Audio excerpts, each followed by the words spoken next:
অস্ত্রের ঝনঝনানি থেকে শুরু করে উর্দির ওপর শাসকের চড়াও হওয়া। আচ্ছা, এই ঘটনাগুলো রাজ্যের আইন শৃঙ্খলা নিয়ে কি প্রশ্ন তোলে না? এই আলোচনায় আমি আপনাদের দেখাবো যে বীরভূমে শাসক দলের দ্বন্দ্ব, সেই দ্বন্দ্ব প্রকাশ্যে এলো, আগ্নেয়াস্ত্রের ব্যবহার হলো এবং সেই ঘটনা সামাল দিতে গিয়ে কিভাবে আক্রান্ত হতে হলো পুলিশকে কিভাবে তৃণমূল কর্মী রোষের মুখে পড়তে হচ্ছে, উর্দি ধরে ধাক্কা মেরে ফেলে দেওয়ার চেষ্টা হলো। এরই পাশাপাশি নজরে থাকবে আমাদের এই শহরের অন্যতম ব্যস্ত এলাকা শিয়ালদায় ভিন রাজ্যের গ্যাংয়ের টার্গেট হয়ে উঠছে কি, কেন এই প্রশ্ন তুলছি এই আলোচনার পরবর্তী পর্যায়ে সেটাও দেখাবো। কিন্তু শুরুতে বিষয়, গোয়ালপুকুর ডোমকলের পর সিউড়িতেও অভিযুক্তকে পুলিশের থেকে ছিনিয়ে নিল তৃণমূল কংগ্রেস। আর এই ঘটনা যখন ঘটছে তখন কিভাবে পুলিশকে আক্রান্ত হতে হয়েছে রাখবো আপনাদের সামনে। এলাকা দখল নিয়ে শাসক দ্বন্দ্বে ধুন্ধুমার, আগ্নেয়াস্ত্র নিয়ে দাপাদাপি, অন্তত 3টে আগ্নেয়াস্ত্র পুলিশ এখনো পর্যন্ত এই ঘটনায় বাজেয়াপ্ত করেছে। আক্রান্ত উর্দি, পুলিশকে চোখ রাঙানি, হুমকি, উর্দি টেনে ধাক্কা তৃণমূল কর্মীর। ঠিক যে ঘটনা ঘটেছিল গোয়ালপুকুরে, যে ঘটনা মুর্শিদাবাদের ডোমকলে ঘটেছে, সেই ঘটনায় আজকে বীরভূমের সিউড়িতে দেখা গেল। লালবাগ, মুর্শিদাবাদের লালবাগে গোষ্ঠী সংঘর্ষ, যেখানে পর গুলি চললো, 4 রাউন্ড গুলি চলেছে বলে জানা যাচ্ছে। একজনকে গ্রেফতার করেছে পুলিশ। আমি দর্শকদের এইখানে একটু জানিয়ে রাখবো যে 2 বছর আগে দর্শকদের স্মরণে থাকবে কালিয়াগঞ্জে যখন থানার ভেতরে ঢুকে হামলার ঘটনা ঘটেছিল, তার ঠিক পরে সলিলদা মুখ্যমন্ত্রী মমতা বন্দ্যোপাধ্যায় নবান্নে একটা উচ্চ পর্যায়ের বৈঠক করেন। সূত্রের খবর, সেইখানে তিনি বলেছিলেন যে পুলিশ বুট পরে গটগট করে হাঁটুক, তাহলেই সেটা বুলেটের কাজ করবে। একেবারে আইডিয়াল ফ্যাক্ট, আদর্শ ছবি পুলিশের এইটা হওয়া উচিত। পুলিশ বুট পরে গটগট করে হেঁটে যাবে, দুষ্কৃতকারী অপরাধকারীরা সেই আওয়াজ শুনে 3 ফুট তফাতে চলে যাবে, তারা 3 মাস পর্যন্ত তাদের সেখানে দেখা যাবে না। এই আদর্শ ছবির বিচ্যুতি হচ্ছে শুধু নয় সলিলদা, ধারাবাহিকভাবে হচ্ছে। আইসি যে তার হাত থেকে তাকে কলার ধরে টেনে তার কাছ থেকে বেরিয়ে চলে গেল। কজন অ্যারেস্ট হয়েছে এখন পর্যন্ত? 4 জনকে অ্যারেস্ট করেছে, ডিটেইন করেছে, 3 জন অ্যারেস্ট হয়েছে। তুমি দেখো ঘর তল্লাশি তুমি দেখাচ্ছ, তুমি বলো নাম্বার অফ অ্যারেস্ট ওখানে 50 হওয়া উচিত কিনা সেটা আমায় বলো। যদি তুমি রুল অফ লকে এস্টাবলিশ করতে চাও তাহলে তো ওখানে তোমার ইনডিসক্রিমিনেট অ্যারেস্ট করতে হবে। কে দোষী কে নির্দোষী এখন দেখার সময় নয়, কারণ পুলিশের গায়ে হাত পড়েছে। আমি অনির্বাণদার কাছে এইখানে আসতে যাবো। অনুব্রত মণ্ডল বলছেন যে রং না দেখে ব্যবস্থা নিতে। আমি বলছি, রং দেখে পুলিশ কি ধারাবাহিকভাবে এতদিন পর্যন্ত তার মানে ব্যবস্থা নিয়ে এসেছে? এবং ব্যবস্থা নিয়ে এসেছে বলেই কি আজকে পুলিশকে কার্যত থোড়াই কি আর দুষ্কৃতি, আমি স্পষ্ট দুষ্কৃতি বলছি, তার কারণ যারা বন্দুক হাতে নিয়ে এইভাবে দাপাদাপি করতে পারে, যারা পুলিশের ওপর আক্রমণ করতে পারে, তাদের দুষ্কৃতি ছাড়া কিছু বলা যায় না। এই অনুব্রত মণ্ডল দর্শকদের মনে থাকবে একেবারে বোমা মারা থেকে শুরু করে একেবারে পুলিশ ডিসিপি সিউড়ি তাকে পর্যন্ত ঘড়ি দেখিয়ে থ্রেট পর্যন্ত দিয়েছিলেন। সেটাই কি আজকে আমি বলছি কার্যত বুমেরাং হয়ে যাচ্ছে? সেই অনুব্রত মণ্ডলের বিরুদ্ধে এখনো পর্যন্ত কোনো অ্যাকশন পুলিশ নেয়নি অনির্বাণদা। দেখুন, সলিলদার কথার মধ্যে একটা খুব ইন্টারেস্টিং শব্দ ছিল, ইনডিসক্রিমিনেট। এইখানেই তফাৎ দৃষ্টিভঙ্গি।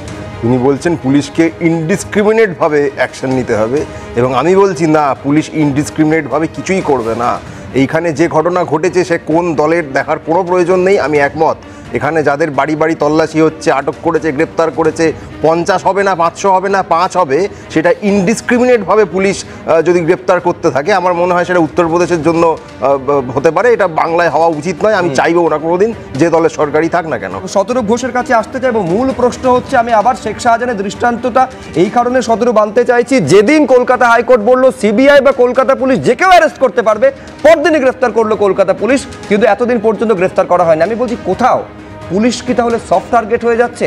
কোথাও কি মানে আমি বলছি শাসক দল তাদের বিরুদ্ধে অ্যাকশন না নেওয়ার যে অভিযোগ লাগাতার তোমরা করে থাকো, তার পরিণতি কি আজকে আমরা দেখতে পাচ্ছি? দুটো কথা শুভ্র। প্রথমে আমি অনির্বাণের সাথে তাত্ত্বিক জায়গা থেকে, তত্ত্বগত জায়গা থেকে একটা ব্যাপারে একমত, ইনডিসক্রিমিনেট অ্যারেস্টে আমরাও বিশ্বাস করি না।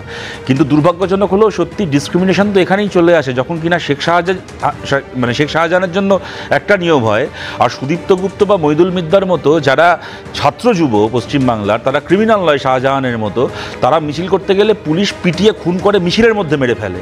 এখানেই ডিসক্রিমিনেশনের প্রশ্নটা চলে আসে। এবং তুমি যে কথাটা আজকে যেটাকে নিয়ে আমরা আলোচনা করছি, দেখো, আমি মনে করি সিউড়িতে কেউ পুলিশের কলার ধরায়নি, নিজে হাতে ধরে ধরেনি, পুলিশ নিজের কলারটা ওদেরকে দিয়ে ধরিয়েছে। তার কারণটা একটাই, ধারাবাহিকভাবে ওই বীরভূমি যদি আমরা দেখি, বাকি পশ্চিমবাংলা ছেড়ে দিয়ে, একটা লোক দাঁড়িয়ে বললে পুলিশের গাড়িতে বোম মারুন, তারপরে তার নামে যখন মামলা হবে কোর্ট জানতে চাইবে, পুলিশই রিপোর্ট দিল যে না, অনুব্রত মণ্ডলের গলার সঙ্গে ওই গলাটা মিলছে না, আমরা শিওর নই ওটা অনুব্রত মণ্ডল বলেছেন কিনা। গোটা পৃথিবী দেখছে যে অনুব্রত মণ্ডল বলছে পুলিশের গাড়িতে বোম মারুন, পুলিশই তাকে গিয়ে বাঁচালো।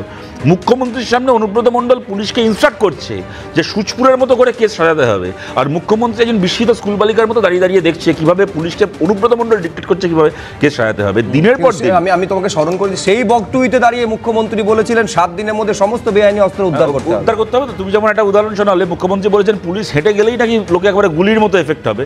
আবার এই মুখ্যমন্ত্রী কলকাতা বইমেলায় পুলিশকে গোটা মিডিয়ার সামনে হাজার হাজার মানুষের সামনে বলেছিলেন আপনাদেরকে চাপকানো উচিত।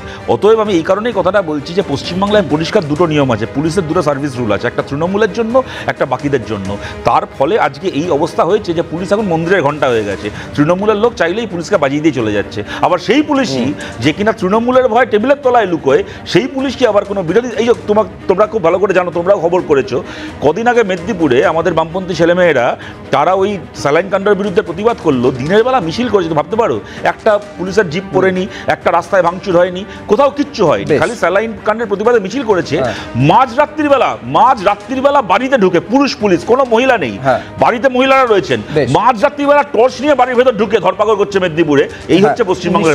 আমি এইখানে অবশ্যই আমাকে শতরূপ ঘোষের কাছে আসতে হবে, তার কারণ আপনারা জানেন যে গতকাল সুপ্রিম কোর্টে যে এই প্রায় 26,000 চাকরি বাতিলের মামলা ছিল, যেখানে বিকাশ রঞ্জন ভট্টাচার্য তিনি সওয়াল করেছিলেন যে পুরো প্যানেল বাতিল করা হোক, যারা পুরনো পরীক্ষার্থী সবাইকে যেন পরীক্ষায় নতুন করে বসানো হয় এবং সেখানে কোনো বয়সের অন্তরায় যেন না হয় বয়স।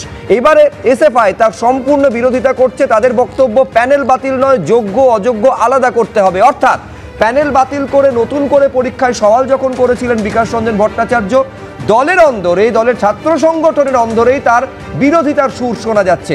26,000 চাকরি বাতিল মামলায় সুপ্রিম কোর্টে ফের পরীক্ষার সওয়াল করেছিলেন গতকাল বিকাশ ভট্টাচার্য। আজকে এসএফআই এর তরফে একেবারে সাংবাদিক বৈঠক করে সেই অবস্থানের বিরোধিতা করা হলো। কি বলা হলো রাখবো আপনাদের সামনে। বিকাশবাবু একজন স্বনামধন্য অ্যাডভোকেট, আইনজীবী। উনি আইনজীবীর জায়গা থেকে ওনার যা মনোভাব, সেই মনোভাব উনি হয়তো রেখেছেন। তাদের এটাই মনোভাব যে যোগ্য অযোগ্য আলাদা করতে হবে এবং এই আলাদা করবার দায় সরকারের, সরকারকে দায়িত্ব নিতে হবে। বিচার ব্যবস্থার এই দায় নয়, যোগ্য অযোগ্য আলাদা করবার দায় বিচার ব্যবস্থার নয়, যোগ্য অযোগ্য আলাদা করবার দায় সরকারের। তদন্ত প্রক্রিয়ার মাধ্যমে বেশ খানিকটা এই অগ্রসর হয়েছিল এই দিকে যে কারা অযোগ্য সেই লিস্টেড করবার প্রক্রিয়াটা। তাহলে সেই প্রক্রিয়াটা কেন থেমে গেল? তাদের পরিষ্কার স্ট্যান্ড, যোগ্য অযোগ্য আলাদা করতে হবে। যদি রিএক্সামিন করতে হয় তাহলে যারা অযোগ্য মনে করা হয়েছে, যাদেরকে অযোগ্য হিসেবে চিহ্নিত করা হয়েছে ইনভেস্টিগেশন প্রসিডিওরের মাধ্যমে, তাদেরকে রিএক্সামিন করো। যারা যোগ্যতার ভিত্তিতে পেয়েছে তারা কেন রিএক্সামিন হবে? অর্থাৎ একেবারে বিকাশ রঞ্জন ভট্টাচার্যের সুপ্রিম কোর্টে যে অবস্থান, তার বিরোধিতা করছে বামেদের ছাত্র সংগঠন। এবার এই নিয়ে বিকাশ ভট্টাচার্য কি বলছেন শুনুন। এসএফআই সিদ্ধান্ত ওরা ওদের মতো করে করেছে। ওটা কলকাতা হাইকোর্ট প্যানেল বাতিল করে দিয়েছে, সে হাইকোর্টের রায়কেই বিপরীত পক্ষ আপিল করেছেন, তার বিরুদ্ধে আমাকে হাইকোর্টের রায়ের পক্ষেই সওয়াল করতে হবে। দুর্নীতি যদি প্রাতিষ্ঠানিক দুর্নীতি হয় তাহলে সেখানে ভালো মন্দ বাছাই করা যায় না, এটাই তো আমার বক্তব্য ছিল। এসএফআই কি বলছে, এবিটিএ কি বলছে, এটা কোনো বিচার্য বিষয় নয়। আমি নৈতিকভাবে মনে করি দুর্নীতিগুলা প্রক্রিয়ার মধ্যে যা সৃষ্টি হয়েছে তা বাতিল হয়ে যাওয়া উচিত, এবং আইনগত দিক থেকে তো বটেই। প্রাতিষ্ঠানিক দুর্নীতি হলে সেখানে কোন রকম ক্ষমার জায়গা নেই, এই সুপ্রিম কোর্টের জাজমেন্টটা আছে। লড়াইটা মূলগত হচ্ছে প্রাতিষ্ঠানিক দুর্নীতির বিরুদ্ধে। তাহলে কিছু লোক সুবিধে পেলে সেই সুবিধের রক্ষার জন্য আমায় দুর্নীতির সঙ্গে আপোষ করতে হবে, সেই নীতিতে আমি বিশ্বাস করি না। এটা কে ঠিক করবে যে কে সঠিক পদ্ধতি মেনে পেয়েছে? নির্ণয়ের মানটা কি হবে? আমাদের তো দেখা গেছে পরীক্ষা না দিয়ে চাকরি পেয়েছে মন্ত্রীর মেয়ে, এরকম কারো কত কোথায় লুকিয়ে আছে কে জানে। দেখুন, মূল বিষয় এখানে শতরূপ ঘোষ বলতেই পারে যে আইনজীবী বিকাশ রঞ্জন ভট্টাচার্য সম্পূর্ণ লিগাল পয়েন্ট অফ ভিউ থেকে যা বলেছেন তার সঙ্গে এসএফআই এর বক্তব্য যে মিলবে এমনটা তো হওয়ার কথা নয়, এবং সেটা হয়ওনি। কিন্তু প্রশ্ন হচ্ছে শতরূপ, যে হচ্ছে পারসেপশন এটাই যে এই নিয়ে 26,000 চাকরি বাতিল নিয়ে সিপিএম এর অন্দরে ভিন্ন সুর শোনা যাচ্ছে। না, আপনি যদি বলেন এটা পারসেপশন, আমি সেটাকে অস্বীকার করবো না, এবং ভিন্ন সুর যদি বলেন আছেন, আমি সেটাকে অস্বীকার করবো না, আমি খুব সৎভাবে বলছি। এবং তবে আমি খালি একটা কথা বলছি, এই ভিন্নতা আজকের নতুন নয়, এর আগে যখন এইটা হাইকোর্টে উঠেছিল তখনও এই ভিন্নতা ছিল। এবং আপনাকে আমি মনে করাই 2014 যে টেটের ব্যাচ যাদের 2017 নিয়োগ হয়েছিল, জাস্টিস অভিজিৎ গাঙ্গুলি, মানে উনি সেই সময় জাস্টিস ছিলেন, তখনও এমপি হননি, উনি সেই গোটা প্যানেলকে যখন বাতিল করেছিলেন, সেই মামলাতেও তারপরে এবিটি এর যা বক্তব্য ছিল তা আইনজীবী হিসেবে বিকাশ দার বক্তব্যের সঙ্গে মেলেনি, এবং এবিটিএ থেকে শুরু করে এসএফআই থেকে শুরু করে ডিওয়াইএফআই তারা প্রত্যেকে যাদের ন্যায্য ছেলে মেয়ে যাদের চাকরি দুর্ভাগ্যজনকভাবে চলে গেছিল তাদেরকে লিগাল সাপোর্ট দেওয়া থেকে শুরু করে সব কিছু বামপন্থীরাই করেছিল। তবে আমি একটা কথা আপনাকে এখানে বলছি, আমাদেরকে এটা ভুললে চলবে না, আজকে এসএফআই কি বিকাশ ভট্টাচার্য এদের উভয়ের কেউই না নিয়োগ করেছে, না কার চাকরি থাকবে কে থাকবে না, এরা এদের মতামত বলতে পারে কি দাবি বলতে পারে, কিন্তু এরা কেউ ঠিক করার ভাগ্য বিধাতা নয়। নিয়োগটা করেছে পশ্চিমবাংলার SSC school service commission. High court 100 বার জিজ্ঞেস করেছে যে আপনারা সেগ্রিগেটেড লিস্ট দিন, তেল আর জল আলাদা করুন, এরা দেয়নি বলে হাইকোর্ট গোটা প্যানেল বাতিল করেছে। সুপ্রিম কোর্টে যাওয়ার পরে সুপ্রিম কোর্ট আরও 100 বার আবার জিজ্ঞেস করেছে, বারবার করে বলেছে যে আপনার একটার পর একটা তারিখ দিয়েছে যে এই দিন হচ্ছে না ওই দিন দিন, ওই দিন হচ্ছে না সেই দিন দিন, কে টাকা দিয়ে চাকরি পেয়েছে আর কাদের চাকরি জেনুইন আপনারা দিন। আমি যা শেষ করে নিই, যেহেতু প্রশ্নটা আমাদের উদ্দেশ্যেই মূলত এখানে, যে এবং ওএমআর শিট যে কদিন প্রিজার্ভ করার কথা ছিল তার আগে ওএমআর শিট নষ্ট করে দেওয়া হয়েছে। কেন করে দেওয়া হয়েছে কেউ জবাব দিতে পারেনি আজ অব্দি।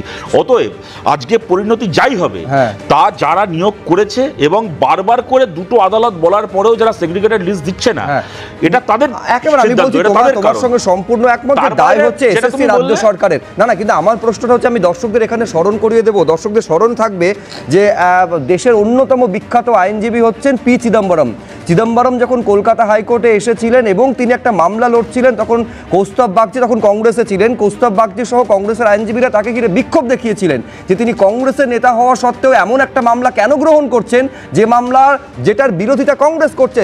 এক প্রশ্ন এক্ষেত্রেও সমানভাবে শতরূপ আসে যে এই যে দলের মধ্যে ভিন্ন সুর দেখা যায়, শেষ পর্যন্ত দিনের শেষে তো সেই দলের ক্রেডিবিলিটি নিয়ে প্রশ্ন উঠবে।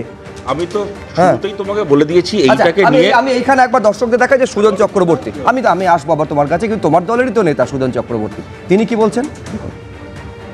একেবারেই দুর্নীতি কথাটা সামনে নিয়ে এসেছিলেন যিনি প্রথম, তিনি বিকাশ রঞ্জন ভট্টাচার্য। তিনি এতদিন ধরে বলে যাচ্ছেন যে হ্যাঁ, এদের সবার চাল এবং কাপড় আলাদা করা হোক, তার ব্যবস্থা করা হোক। স্কুল সার্ভিস কমিশন সেটা করছে না, এবার কি করবে? কোর্টকে সিদ্ধান্ত নিতে হবে। কিন্তু কারুর যোগ্য চাকরি বাতিল করা যাবে না। পরীক্ষা দিয়ে লেখাপড়া করে পাশ করে নিজের যোগ্যতায় যারা চাকরি পেয়েছে, টাকা দিয়ে দুর্নীতির চাকরি হিসেবে তাদেরকে গণ্য করা যাবে না। উকিল তাদের নানান রকম যুক্তিতর্ক থাকতে পারে, কখন কে সেই কারণে কি বলবেন তার যুক্তি তারা বলবেন, কিন্তু সমগ্র 20-50 জন উকিল মিলে বলার পর তো কোর্ট ডিসিশন নেবে। কিন্তু ডিসিশন যাই হোক, যেন যোগ্য ন্যায্য কারুর চাকরি খারিজ না হয়, এটা এনশিওর করতে হবে রাজ্যের সরকারকে, এসএসসিকে, আর না হলে তাদের মাথাগুলোকে জেলে পুরতে হবে। অনির্বাণ বন্দ্যোপাধ্যায় যে প্রশ্নটা করেছিলেন,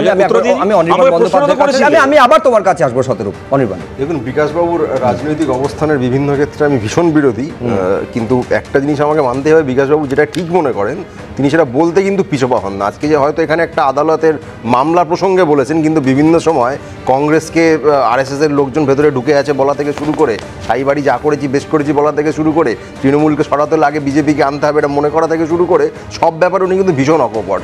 এই জায়গায় সিপিএমের সঙ্গে তার দ্বন্দ্বের জায়গা হোক, এসএফআই এর সঙ্গে তার মতভেদের জায়গা হোক, এবিটি এর সঙ্গে হোক, এইটা সিপিএম কোনো বিড়ম্বনায় পড়বে কি পড়বে না এইটা আমার দেখার বিষয় নয়। কিন্তু সিপিআইএম এর মধ্যে বিকাশবাবু একটি আলাদা চরিত্র হিসেবে নিজেকে প্রতিষ্ঠা করেছেন। যেমন বুদ্ধবাবু একসময় বলতেন যে আমি এমন একটি দল করি, লজ্জা হয়, সুবিধা অসুবিধার জন্য। দেখুন, সিপিএম পলিটিক্যালি আজকে যে জায়গায় দাঁড়িয়ে আছে, তারা যদি নিজের পায়ে দাঁড়ায় তাদের বিজেপি সবচেয়ে বেশি অসুবিধা। তৃণমূল কংগ্রেসের আলাদা করে খুব সুবিধা অসুবিধার জায়গা এখানে নেই। এবার সিপিআইএম তাদের মতো পথ খুঁজে নেবেন। তারা যদি মনে করেন আরএসএস সম্বলিত কংগ্রেসের সঙ্গে জোট করলে ভালো হবে, সেটা তারা করবেন। তারা যদি মনে করেন বিকাশবাবুকে আরএসএস এর এজেন্ট বলা কংগ্রেসের সঙ্গে জোট করবো না, তাহলে সেটা তারা বুঝে নেবেন। কিন্তু দিনের দিনের শেষে তাদেরকে ঠিক করতে হবে যে তারা এই চাকরি প্রসঙ্গে তাদের অবস্থানটা ঠিক কি। তিনটে সেন্টেন্স খালি বলছি। এক, যেটা অনির্বাণ আমাদের দ্বন্দ্ব নিয়ে বললো, সিপিএম এর দ্বন্দ্বে আজ যাই হোক না কেন বকটুয়ের মতো মানুষ পোড়া মাংস রান্না হবে না। 2 নম্বর কথা হচ্ছে, বিকাশ ভট্টাচার্য কোনোদিন এরকম কোনো কথা বলেননি যে আগে বিজেপি আসলে তবে সিপিএম আসবে ইত্যাদি।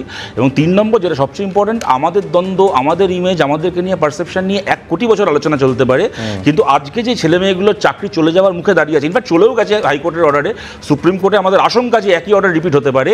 এর জন্য দায়ী হচ্ছে 100 বার জিজ্ঞেস করার পরেও এসএসসি যে সেগ্রিগেটেড তালিকা দিল না, কেন এসএসসি দিল না সেগ্রিগেটেড তালিকা, কি কারণে দিল না, সেইটার উত্তর ওরা দিক। নিঃসন্দেহে এবার পরের শুনানিতে রাজ্য সরকার এবং এসএসসির কি অবস্থান থাকে সেদিকে নজর থাকবে।